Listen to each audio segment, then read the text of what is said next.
All right. Good to go. Good to go.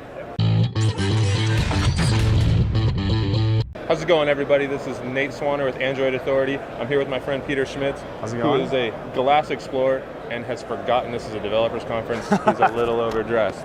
So, Peter, why don't you tell us about what got you into glass? What made you? What got you interested in the program? Okay, so I mean, obviously the excitement last year at I/O is my third one.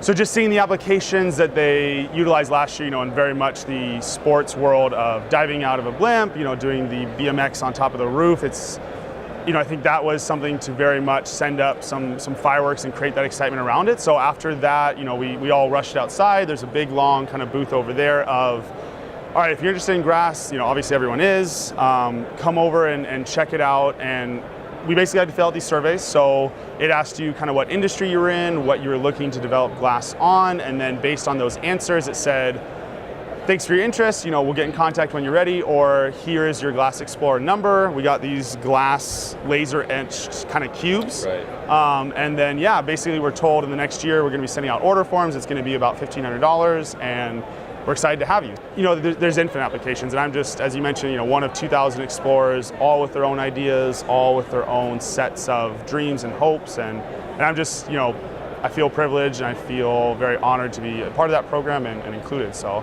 But what excites you about developing for glass?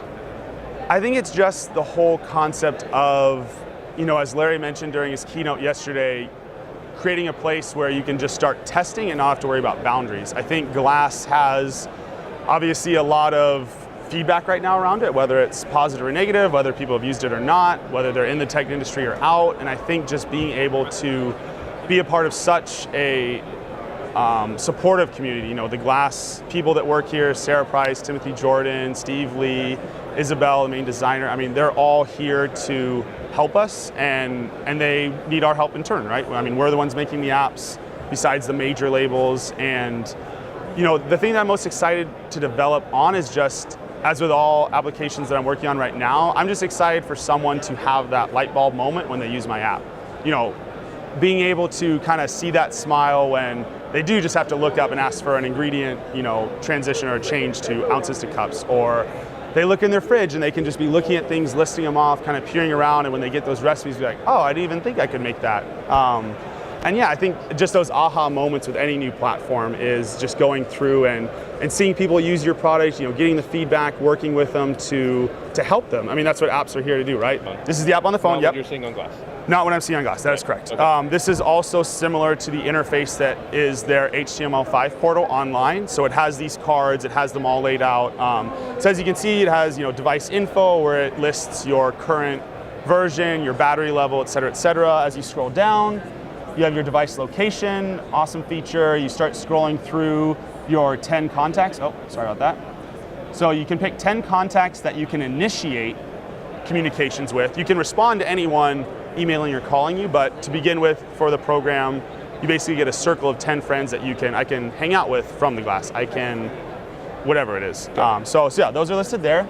As you scroll down, there are the different apps that are available. So the standard ones of Google's offerings, but just this morning they launched Evernote, Facebook, Tumblr, CNN, Elle, Twitter, and then one of the local companies here is Icebreaker, which is a pretty cool app. So if anyone's out there with glass and you haven't seen that, look them up. It's a way to meet other glass explorers. Okay, so we're seeing what you're seeing? Yeah, so let me activate it again. So right now you're seeing the time, the standard card.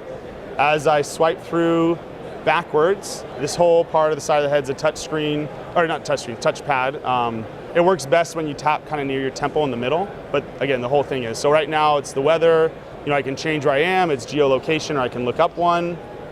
Going again, it lists some of my Google Now cards, so let me kind of get it in my view here. So again, this part of the glass is all adjustable horizontally to kind of see both edges of the screen, and then you adjust the nose pads for height. We will, oh, there you go. So I'll turn guest mode on. And now as we get back to, so swiping down is basically the back button. Forward and back scroll through cards. A double finger touch is instant Google search. And then as you'll see, when we click on things, that's basically like the OK button, or you want to go to the next screen. So We can kind of scroll through different pictures. We can play a video. Right now, you guys won't be able to hear it as it's that bone I forget what it's called off the top of my head. Yeah, bone conduction. And then you can kind of see what a text message looks like. The times are always displayed in that bottom right corner. And then again, just any kind of Google searches you guys are doing. So yes, that's kind of where we can go from there. You can quickly on Glass kind of scroll through and look at a bunch of cards at once. Okay, Glass, take a picture. You'll see this square instantly come from the center outwards. And we're so used to interacting with technology that's available right now, like viewfinders. So the first couple of days, I'll admit it's kind of embarrassing. I kept, every time I took a picture, trying to line it up like it's a viewfinder. And it would kept taking all these pictures down. I was like, okay, so where do I put the glass in relation? Do I want to do it? Do I pick a 5-foot distance? What's interesting is, so anytime you want to take a picture, Glass will take a picture from what you see.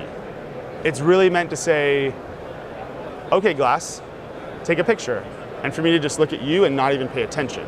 And then you go back through later and you review those pictures. And again, it's very much your point of view, what you're seeing, what you're working on. And so it's kind of an exciting thing to realize that now it's shifting a very much built-in habit of us from what exists right now to where this is trying to take us. Okay, Glass, Google, how do I say where is the library in Chinese? So this will actually list the local language, the phonetic pronunciation, then the English, then what type of Chinese is being displayed. That's that in itself.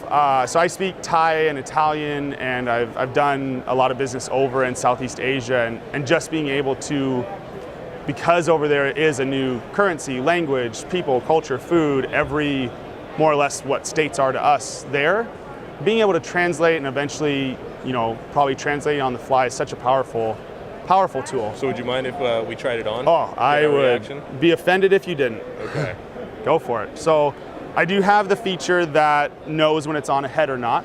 So as Nate was holding it in his hands, it was off, saving battery power. And now that he has it on his head, it'll activate and recognize that it's being used. Again, thoughtful picture. So if you want to look straight up and then down, it'll activate the screen, and then you can go from there. Okay.